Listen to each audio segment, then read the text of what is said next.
اعوذ باللہ من الشیطان الرجیم بسم اللہ الرحمن الرحیم وَلَوْ نَزَّلْنَا عَلَيْكَ كِتَابًا فِي قِرْطَاسٍ فَلَمَسُوهُ بِأَيْدِيهِمْ لَقَالَ الَّذِينَ كَفَرُوا إِنْ هَذَا إِلَّا سِحْرٌ مُبِينٌ۔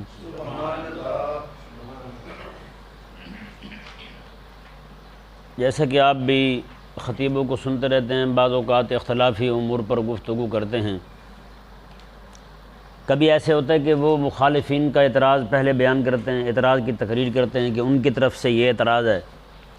اعتراض کی تقریر کے بعد پھر اس کا جواب بیان کرتے ہیں۔ تو یہ بھی ایک طریقہ ہے،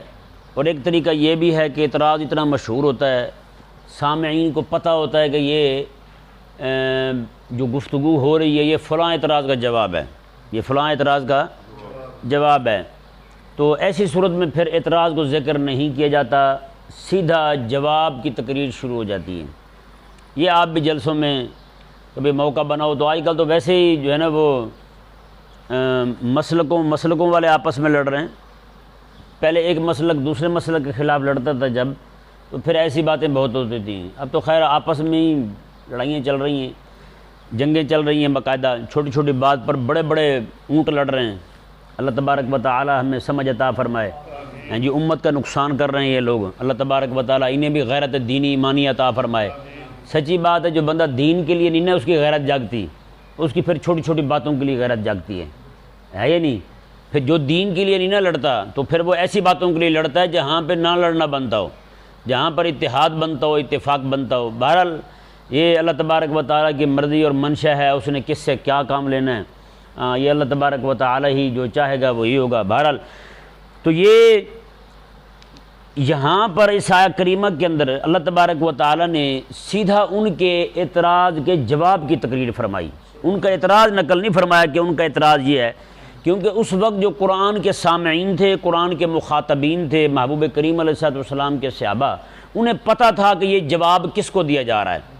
ٹھیک ہے نا جی؟ کیونکہ مشرکین نے کریم آقا صلی اللہ علیہ وسلم سے یہ مطالبہ کیا تھا کہ آپ مہربانی کریں،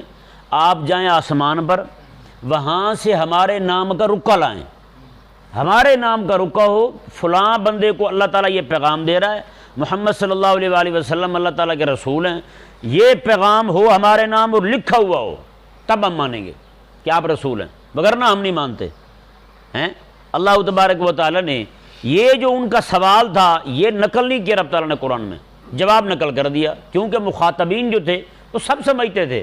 مشرکوں تک پہنچا تو انہیں بھی پتہ تھا ہماری کس بات کا جواب دیا جا رہا ہے، صحابہ نے سنا تو انہیں بھی پتہ چل گیا کہ انہیں کس چیز کا جواب دیا جا رہا ہے۔ رب تبارک و تعالیٰ یہ بلاغت کا ایک بہت بڑا قاعدہ کلیہ سمجھیں جی۔ بعض اوقات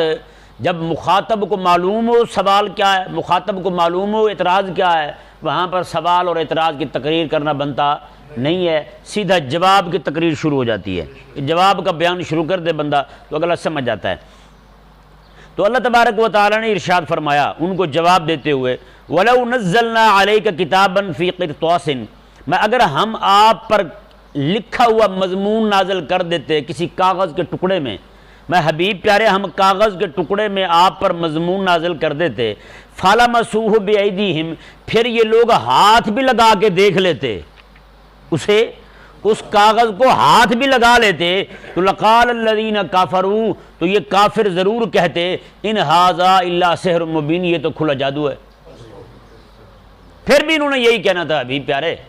ہاں اس لیے ہم نازل نہیں کر رہے، کیونکہ جتنے معجزات کے انہوں نے مطالبہ کیا کہ یہ دکھائیں تو کلمہ پڑھیں، وہ دکھایا تو کہا کہ یہ جادو ہے۔ جب اتنے معجزات دیکھ کے انہوں نے جادو کہا تو بتائیں پھر یہ معجزہ دیکھ کر کہ رب تبارک و تعالیٰ کی طرف سے کاغذ لائیں، ورقہ ہو، رکا ہو، مضمون ہو، اس میں ہمارا نام لکھا ہوا ہو، اللہ تبارک و تعالیٰ نے فرمایا حبیب پر صرف لکھا ہونا ان تک پہنچنا کافی نہیں ہے، یہ ہاتھ بھی لگا لیں تب بھی کافی نہیں ہے، تب بھی یہ یہی کہیں گے کہ ہماری نظر بندی کر دی ہے، آیا کچھ بھی نہیں تھا، ایسی ہم پر جادو کر کے ہمیں دکھا دیا گیا ہے۔ اللہ اکبر کبیرہ۔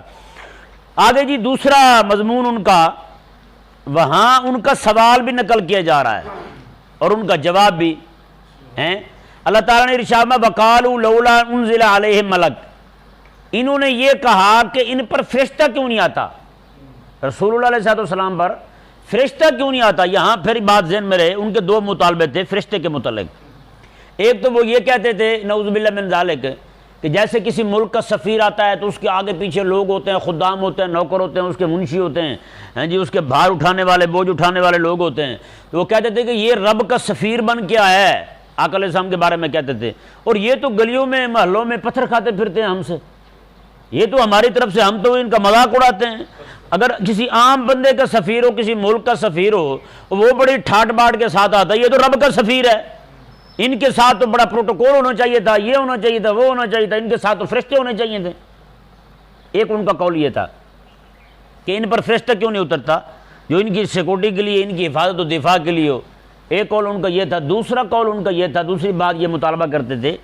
کہ اللہ تبارک و تعالیٰ نے نبی بھیجنا ہی تھا، رسول بھیجنا تھا، وہ کسی فرشتے کو بھیج دیتا، انہیں، یہ تو انسان ہے ہمارے جیسے، کھاتے پیتے ہیں، روٹی کھاتے پیتے ہیں، وہ انہیں رب تبارک و تعالیٰ نے رسول کیسے بنا دیا ہے، یہ نہیں سمجھ آتا میں۔ کوئی فرشتہ رسول بن کے آتا تو چلو ہم بھی کہتے ہیں بھئی یار رب تبارک و تعالیٰ نے اپنا پیغام پہنچانے والا بھیجا ہے، یہ تو ہم ہی میں سے ہے اور ہمارے ہی قوم قبیلے میں سے ہے، ہمارے ہی رشتہ دار ہیں، ہمارے ہی محلے کے ہیں، ہمارے ملک کے وطن کے ہیں، تو یہ کھڑے ہو کے کہیں گے میں رسول ہوں، یہ بات نہیں سمجھ آتی۔ اب اللہ تبارک و تعالیٰ نے کیا جواب دیا؟ پہلی بات کا جواب دیکھیں، وَلَوْ أَنزَلْنَا مَلَكًا لَقُضِيَ الْأَمْرُ ثُمَّ لَا يُنظَرُونَ، میں اگر ہم فرشتہ نازل کر دیتے حبیب کریم علیہ السلام کے ساتھ، فرشتہ بھیج دیتے تو لقضی الامر، پھر یہ انکار کرتے تو پھر ان کا سارا کام ہی پورا ہو جاتا، لقضی الامر، پھر فیصلہ کر دیا جاتا، ثم لا ينظرون، پھر ان کو مہلت ہی نہ ملتی، پھر کسی طرح کی ان کو مہلت نہ ملتی، یہ سارے کے سارے بھسم کر دیے جاتے، تباہ و برباد کر دیے جاتے۔ آج جو یہ زندہ پھر رہے ہیں نا، یہ برکت اور رحمت ہے میرے حبیب کریم علیہ السلام کی صورت میں جو ہم نے نازل کی ہے۔ ہاں، یہ انکار بھی کرتے پھرتے ہیں، پھر بھی دفعہ ہو کے رات کو روٹی کھا کے سوتے ہیں۔ ہاں جی، میرے حبیب کریم علیہ السلام کو مان بھی نہیں رہے، پھر بھی جناب یہ روٹی کھا رہے ہیں، زندہ ہیں دنیا میں۔ میں کہ اگر ہم فرشتہ نازل کر دیتے پھر یہ کرتے انکار ہیں، پھر ہم دیکھتے ان کو کہ کیا بنتی ہے، کیا بھاؤ ہے۔ آگے دیکھیں جی دوسرا جواب کیا ہے، رب تعالیٰ نے ارشاد میں وَلَوْ جَعَلْنَاهُ مَلَكًا لَجَعَلْنَاهُ رَجُلًا وَلَلَبَسْنَا عَلَيْهِمْ مَا يَلْبِسُونَ، میں اگر ہم محبوب کریم علیہ السلام کو فرشتے ہی بنا دیتے، محبوب کریم علیہ السلام کو فرشتے ہی بنا دیتے، رسول فرشتے ہی بنا دیتے ہم، محبوب کریم علیہ السلام کو فرشتہ بنا دیتے ہم، تو یہ فرشتہ ہونے کی صورت میں ان کے پاس آتے تو پھر دو باتیں ہوتی۔ پہلی بات تو یہ کہ انہوں نے اگر فرشتے کی صورت میں آتے، ملک کی صورت میں حضور تشریف لاتے، تو فرمایا کہ پھر یہ محبوب سے فائدہ نہ اٹھا پاتے۔ وہ ملک کی صورت میں، فرشتے کی صورت میں آتے تو فرشتے کو تو وہ دیکھ نہیں پاتے، فرشتے کو دیکھنے کی ان میں ہمت نہیں ہے۔ اب بتائیں نا، کرامن کاتبین ہمارے ساتھ دو فرشتے ہیں، بندہ مومن کی حفاظت کے لیے ہم وقت فرشتے ہوتے ہیں۔ کوئی بندہ فوت ہوتا ہے، اسرائیل علیہ السلام اس کے سامنے آتے ہیں، سوائے فوت ہونے والے کو اور کسی کو دکھائی دیتے ہیں؟ کسی کو دکھائی نہیں دیتے۔ تو بتائیں، تو اس وقت اگر آقا علیہ السلام کو رب تبارک و تعالیٰ فرشتہ ہی بنا کر بھیج دیتا تو پھر کون آقا علیہ السلام سے دین لے پاتا؟ چلو جبریل امین علیہ السلام آتے تھے نا، سارے صحابہ کی موجودگی میں وحی آتی تھی نہیں آتی تھی؟ سوائے آقا علیہ السلام کے کوئی دیکھ پاتا تھا؟ اللہ ہے کہ ایک دو صحابہ نے آقا علیہ السلام کی بارگاہ میں گزارش کر کے جبریل امین علیہ السلام کو دیکھا۔ جی، حضرت عباس رضی اللہ، عبداللہ بن عباس رضی اللہ تعالیٰ نے حضرت جبریل امین علیہ السلام کے پاؤں دیکھے تھے۔ آقا علیہ السلام کی ظاہری حیات مبارکہ میں تو وہ بالکل ٹھیک رہے، آقا علیہ السلام کے وصال شریف کے بعد نابینا ہو گئے تھے۔ وہ فرماتے تھے اس وقت حضور کی برکت سے بچ گئی تھی میری آنکھیں، لیکن اسی نور کی برکت سے، اسی نور کی تجلی جو ہے نا وہ برداشت نہیں ہوئی، میری آنکھیں چلی گئیں۔ حضرت امیر حمزہ رضی اللہ تعالیٰ نے عرض کی تھی حضور کی بارگاہ میں، حضور میں دیکھنا چاہتا ہوں جبریل امین علیہ السلام کو۔ آقا علیہ السلام نے جبریل امین کو کہا کہ جبریل ذرا ظاہر ہونا ان کے سامنے۔ جبریل امین کے بھی پاؤں پہ نظر پڑی تھی تو حضرت امیر حمزہ بے ہوش ہو گئے۔ بتائیں، تو اب اگر رب تبارک و تعالیٰ بنا دیتا آقا علیہ السلام کو فرشتہ، تو بتائیں یہ پھر فائدہ اٹھا پاتے؟ کبھی نہیں اٹھا پاتے۔ تو رب تبارک و تعالیٰ نے ارشاد فرمایا، ایک تو بات یہ ہو گئی، اور دوسری یہ کہ ہوتے حضور فرشتے، آتے پھر انسانی صورت میں، بات پھر وہی ہونی تھی، بات پھر وہی ہونی تھی، ہیں جی، بات پھر وہی آ جانی تھی۔ اللہ اکبر کبیرہ۔ رب تبارک و تعالیٰ نے ان کی اس بات کا جواب دیا وَلَوْ جَعَلْنَاهُ مَلَكًا لَجَعَلْنَاهُ رَجُلًا، میں کہ اگر ہم محبوب کریم علیہ السلام کو فرشتہ بنا دیتے تو لَجَعَلْنَاهُ رَجُلًا، وہ پھر بھی تو مرد ہی بناتے نا، ہم مرد کی صورت میں ہی آتے میرے حبیب کریم علیہ السلام تمہارے پاس ہیں جی۔ فرمایا کہ وَلَا لَبَسْنَا عَلَيْهِمْ مَا يَلْبِسُونَ، پھر ہم ان پر معاملہ خلط ملط کر دیتے، پھر بھی اسی طرح یہ شک میں پڑے رہتے، پھر بھی جو باتیں آج کر رہے ہیں وہی باتیں پھر بھی کرتے۔ فرشتے ہونے کی صورت میں آتے تو فائدہ نہ اٹھا پاتے ہیں جی، پھر محبوب کریم علیہ السلام فرشتے ہوتے، ہم انسانی شکل میں بھیج دیتے، پھر بھی باتیں وہی کرتے جو آج کر رہے ہیں۔ فرمایا کہ پھر یہ راضی کس بات پہ ہوتے ہیں بتائیں؟ اس سے معلوم ہوتا ہے جن لوگوں نے دین قبول نہیں نہ کرنا ہوتا وہ صرف کٹ ہوتی ہی کرتے ہیں، وہ صرف آتے ہی کرتے ہیں اور کچھ بھی نہیں کرتے۔ خالق اور مالک نے ارشاد فرمایا جی دیکھیں اگلی آیت مبارکہ میں اللہ تبارک و تعالی نے اپنے حبیب کریم صلی اللہ تعالی علیہ وآلہ وسلم کو تسلی دی۔ انہوں نے مذاق اڑایا آقا علیہ السلام کا، آقا علیہ السلام نے انہیں بتایا کہ تم پر عذاب آ جائے گا اگر تم سیدھے نہ ہوئے، تو انہوں نے عذاب کا مذاق اڑایا، تم پر رب کی پکڑ آ سکتی ہے تو انہوں نے مذاق اڑایا اس بات کا بھی۔ آقا علیہ السلام نے قرآن پڑھ کے سنایا، قرآن کا مذاق اڑایا۔ آقا علیہ السلام نے میں رب کا رسول، انہوں نے اس بات کا مذاق اڑایا۔ آقا علیہ السلام پریشان ہوئے، غمگین ہوئے، رب تبارک و تعالی نے حبیب کریم علیہ السلام کو تسلی دی۔ ہاں جی اللہ اکبر۔ اللہ تعالیٰ نے ارشاد میں وَلَقَدِ اسْتُهْزِئَ بِرُسُلٍ مِّن قَبْلِكَ، میں حبیب پیارے آپ سے پہلے بھی رسولوں کا مذاق اڑایا گیا، آپ سے پہلے بھی رسولوں کا مذاق اڑایا گیا ہے۔ فَحَاقَ بِالَّذِينَ سَخِرُوا مِنْهُمْ مَا كَانُوا بِهِ يَسْتَهْزِئُونَ، پھر وہ جو جس چیز کا مذاق اڑا رہے تھے اسی چیز نے انہیں گھیر لیا۔ نبیوں نے کہا مذاق آئے گا، عذاب آئے گا، انہوں نے عذاب کا مذاق اڑایا، عذاب آ گیا، تباہ ہوئے ہیں، عذاب آیا تباہ ہو گئے سارے۔ رب تعالیٰ نے فرمایا جس چیز کا مذاق اڑا رہے تھے اسی چیز نے انہیں تباہ کر دیا، پھر اسی چیز نے انہیں برباد کر دیا۔ اب یہ آیت مبارکہ دیکھیں اور اس آیت مبارکہ کے اندر جو عبرت کے موتی ہیں نا وہ ذرا سمیٹیں اور دیکھیں کہ رب تبارک و تعالیٰ نے اس آیت کریمہ کے اندر فرمایا کیا ہے۔ فرمایا اللہ تبارک و تعالیٰ نے حبیب پیارے یہ آپ کا جو مذاق اڑا رہے ہیں نا یہ بدبخت ٹولہ شروع دن سے ایسا ہی رہا ہے، یہ مادیت پرستوں کا، یہ ذلیل لوگ جو دین کو ترجیح نہیں دیتے دنیا پر بلکہ دنیا کو دین پر ترجیح دیتے ہیں۔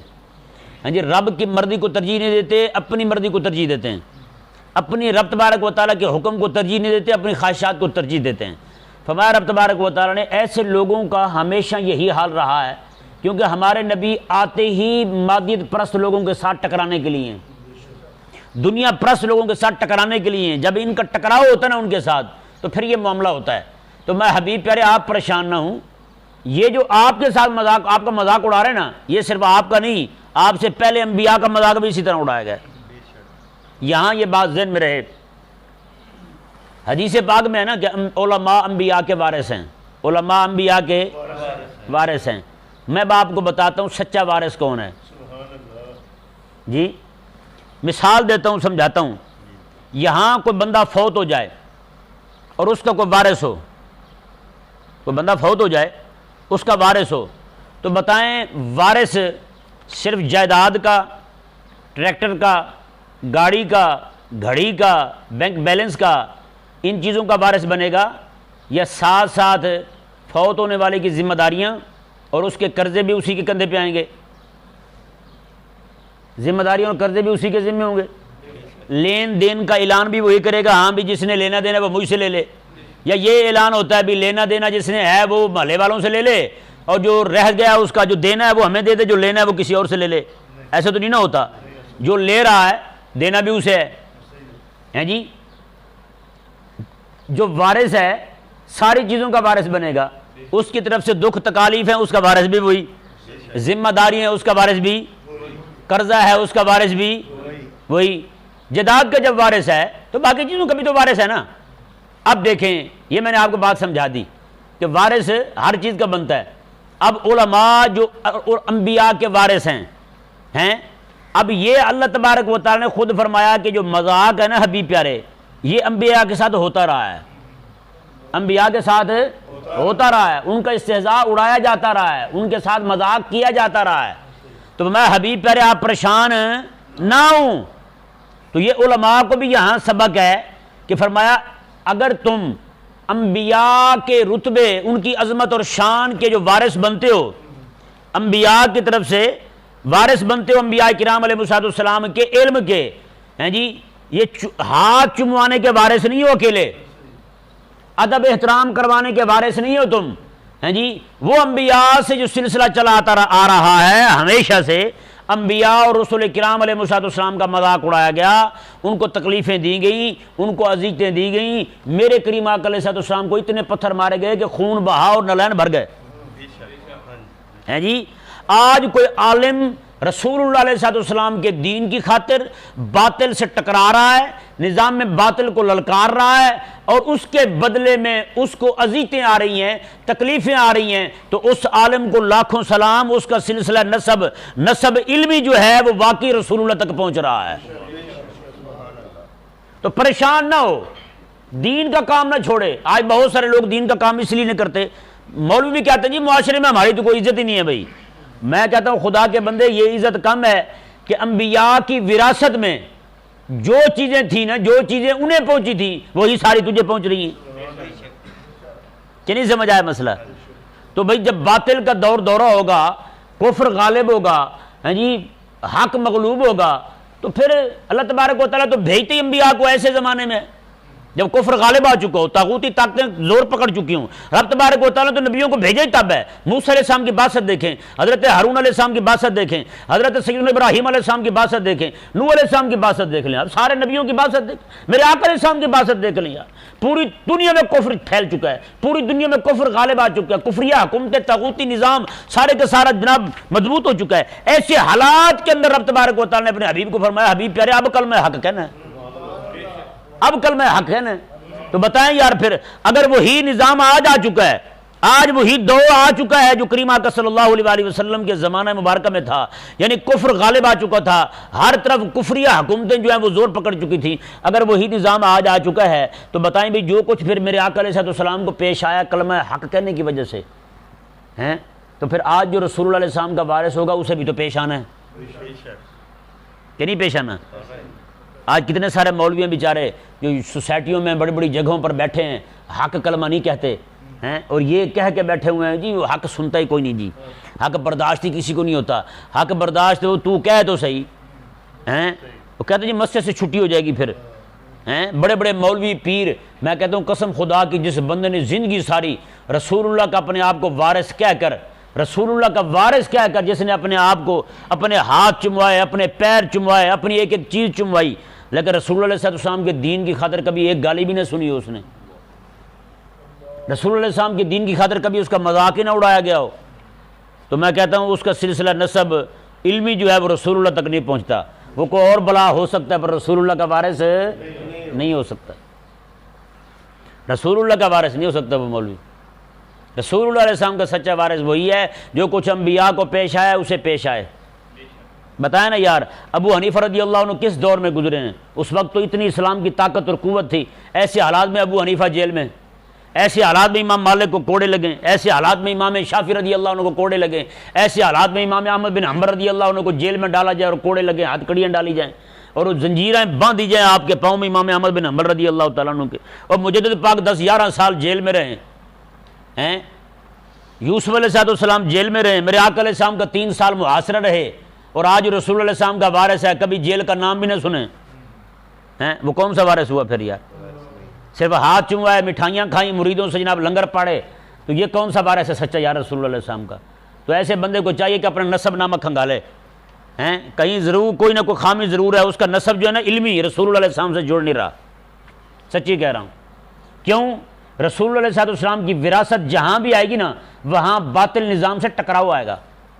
طاغوتی نظام سے ٹکراؤ آئے گا، الجھاؤ آئے گا، یہ پکی بات ہے۔ امام حسین رضی اللہ عنہ کو دیکھے ٹکراؤ آیا نہیں آیا؟ سچے وارث ہیں یا نہیں ہیں جی؟ باقی جتنی بھی ائمہ گزرے سب کو دیکھ لیں آپ، سب کا ٹکراؤ رہا ہے، باطل کے ساتھ ٹکراؤ رہا ہے، کبھی باطل کے ساتھ اتحاد نہیں کیا، سمجھوتا نہیں کیا، سچے وارث تھے نا یار، اس لیے ٹکراؤ رہا ہے۔ اور جتنے بھی آپ یہ ذہن میں رہے مسئلہ، کیونکہ عالم بندہ جو ہوگا نا وہ جب مادیت پرستوں کی مادیت پرستی کو للکارے گا، ان کے لبرلزم کو للکارے گا، تو ظاہری بات ہے انہوں نے پھر اس کے خلاف کھڑے ہونا ہے، جیسے انبیاء کے خلاف کھڑے ہوئے تھے۔ آج جتنے بھی علماء حق ہیں، حق کہنے والے علماء ہیں، ان کے دشمن بھی بہت ہیں، بہت بڑی تعداد دشمن ہے ان کی۔ ہمارے پیچھے کیوں پڑے ہوئے ہیں لوگ؟ علماء حق جو ہے ان کی بات کر رہا ہوں، ان کے پیچھے کیوں پڑے ہوئے ہیں لوگ؟ ان کو مارنے پہ کیوں تلے ہوئے ہیں؟ جو بھی یہاں حق کہتا ہے اسے زہر دے دیا جاتا ہے۔ اگر کوئی تو بات ہے نا، زہر میرے آقا علیہ السلام کو دیا گیا، اب وراثت چل رہی ہے نہیں چل رہی؟ حضرت ابوبکر صدیق کو دیا گیا، حضرت عمر رضی اللہ تعالیٰ عنہ کو جناب شہید کیا گیا، حضرت عثمان کا پانی بند کیا گیا، مولا علی رضی اللہ عنہ کو شہید کیا گیا، امام حسن کو زہر دیا گیا، امام حسین کو شہید کیا گیا۔ اور بھائی پوری تاریخ تو یہ ہے، بندہ مومن کی تاریخ یہ ہے جو رسول اللہ علیہ السلام کا سچا وارث ہے۔ پتہ نہیں آج کون سے پیر ہیں، کون سے ملا ہیں جی، وہ جس پیر نے زندگی ساری رسول اللہ علیہ السلام کے دین کے لیے ایک تھپڑ نہیں کھایا، وہ اس کی قبر پہ 50 من پھول پڑے ہوئے، کیوں بھائی؟ کس لیے؟ جس زندگی ساری حلوے مانڈے زیادہ کھائے ہیں، اس لیے اسی قبر پہ پھول زیادہ پڑے ہوئے، کیوں بھائی؟ میں نے کہا پھول ڈالنے ہیں نا، جا پھر غازی ممتاز قادری کی قبر پہ ڈال، پھول ڈالنے ہیں تو جا پھر غازی المدین شہید کی قبر پہ ڈال، جو رسول اللہ علیہ السلام کی ناموس پہ پہرا دے کے لیٹا ہوا جوان۔ ہاں وارث تو یہ ہے رسول اللہ علیہ السلام کے، یار کہ نہیں سمجھ آیا مسئلہ؟ ہاں وہ مولوی پیر کون سے وارث ہیں یار، جن نے زندگی ساری صرف ہاتھ چمایا ہوں، ادب احترام وہی کیا، اپنا ادب انہوں نے وہی بتایا جو رسول اللہ کا ادب تھا، قسم خدا کی۔ آپ پیروں کے گھروں میں چلے جائیں، پیروں کے کمرے کے باہر کھڑے ہو کے کسی کو اونچا بولنے کی ہمت نہیں ہے، وہاں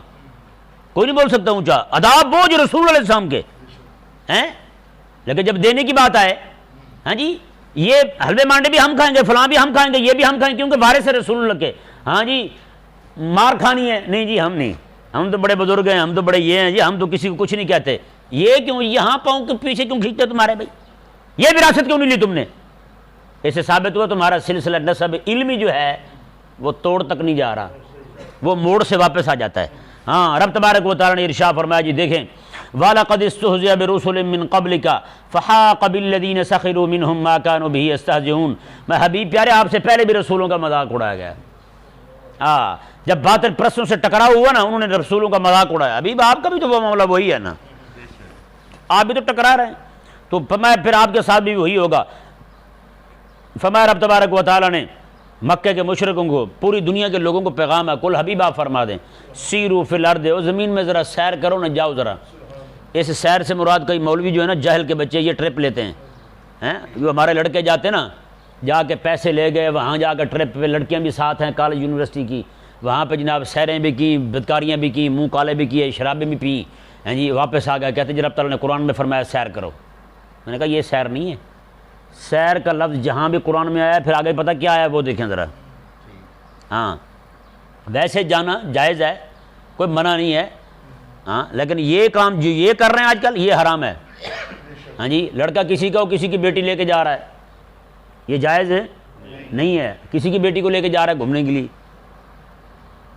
یہ حرام ہے۔ وہ والدین بھی ذرا غور کریں کہ آپ کا بیٹا جو ہے نا ہر 5ویں 4تھے مہینے ٹرپ پہ جا رہا ہوتا ہے، 12-15 ہزار روپے ایک دم سے نکال کے آپ اسے دے دیتے ہیں، جاؤ بیٹا جاؤ آپ، ہیں دل نہ ٹوٹ جائے اس کا کہیں، معافی دیں ذرا، ماں والدین بھی ذرا سوچیں اس بات پہ غور کریں، بیٹا غرق کر رہے ہیں آپ اپنے بچوں کا خود۔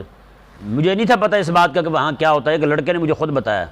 یونیورسٹی کا لڑکا تھا، اس نے مجھے بتایا، اس نے کہا جی وہاں جاتے ہیں بدکاریاں کرتے ہیں، یہاں سے لڑکیاں بھی اپنی لے جاتے ہیں کالج کی یونیورسٹی کی، اکٹھے جا کے وہاں جا کے منہ کالا کرتے ہیں۔ رب سمجھ دے ہمیں یار، وہ باپ مر کیوں نہیں جاتا جو اپنی نوجوان بیٹی کو ایسے بھیج رہا ہے لڑکوں کے ساتھ؟ کتنا بڑا بےغیرت باپ ہے یار جو بیٹی کو بھیج رہا ہے ایسے، اور خود بیٹھ کے مسجد میں تسبیحیں پھیرے، بیٹی جو ہے نوجوان وہ جناب ٹرپ پہ گئی ہوئی ہو، ہیں لعنت ہو یار ایسے باپ پر بھی۔ ویسے دیوس ہونے کا بھی کوئی حد ہوتی یار، کیا حد ختم کر دی یار، اس بےغیرت نظام تعلیم میں ہماری غیرت تک ختم کر دی ہے یار، نعوذ باللہ من ذالک۔ تو رب تبارک و تعالیٰ نے فرمایا جی دیکھیں جہاں بھی سیر کا لفظ قرآن میں آیا نا، وہاں آگے یہ بات آئی ہے، یہ دیکھیں کل حبیب فرما دیں سیرو فی الارض، زمین میں سیر کرو، ثم منظروا کیف کان عاقبۃ المکذبین، پھر ذرا جا کے دیکھو سیر کرتے ہوئے ان کا انجام کیا ہوا جو ہمارے رسولوں کو جھوٹا کہتے تھے، ان کا انجام دیکھیں۔ یہ مکے والوں کو بطور خاص کہا جا رہا ہے کیونکہ مکے والے جو ہیں وہ علاقہ وہ پڑتا تھا ان کا، جب شام جاتے تھے، یمن جاتے تھے، ان علاقوں میں جاتے تھے تو راستے میں قوم عاد اور سمود کے کھنڈرات پڑے تھے، ان کے گرے ہوئے محلات پڑے تھے، بڑی بڑی بلڈنگیں، ان کی کوٹھیاں، محلات، بنگلے کھڑے ہوئے تھے جو پہاڑوں کو کلید کر بناتے تھے، وہ آج بھی موجود ہیں۔ رب تبارک و تعالیٰ نے فرمایا کہ جو اتنی طاقتور قوم تھی جس وقت انجینئرنگ مشینری کچھ ہے نہیں تھی، پہاڑوں کو کریت کے اپنے گھر بنا لیتے تھے، اتنے طاقت والے لوگ تھے ہیں، تو فرمایا جا کے ذرا ان کو تو دیکھو، تم تو جھونپڑیوں میں رہنے والے لوگ ہو، تم سے زیادہ طاقت والے تھے، انہوں نے ہمارے نبیوں کو جھوٹا کہا، ہم نے ان کے ساتھ کیا کیا ہے، ذرا جا کے دیکھاؤ تمہاری طبیعت ٹھیک ہو، اندازہ لگائیں۔ تو یہ چیزیں جو ہے نا یہ عبرت پکڑنے کے لیے ہیں، سیر کا جو حکم دیا گیا نا یہ عبرت پکڑنے کے لیے، اللہ تبارک و تعالی ہمیں سمجھنے کی توفیق عطا فرمائے۔